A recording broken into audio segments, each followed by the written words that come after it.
How to sign out Google account from one device only? First of all, open your Google application on your device.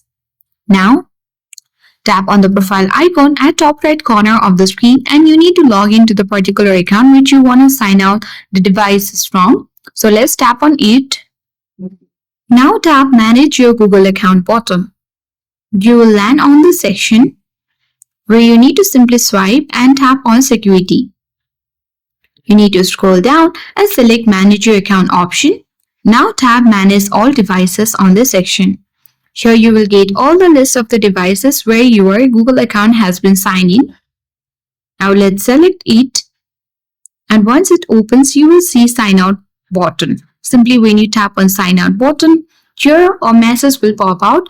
If you are confirmed that you want to sign out from this device, tap on Sign Out button and then your Google account will be signed out from this device only. So that is how we sign out Google account from one device only. Hope this video helped you. If you are new to our channel, hit the like button and subscribe for more tech and tips videos. Thank you for watching and see you in the next video.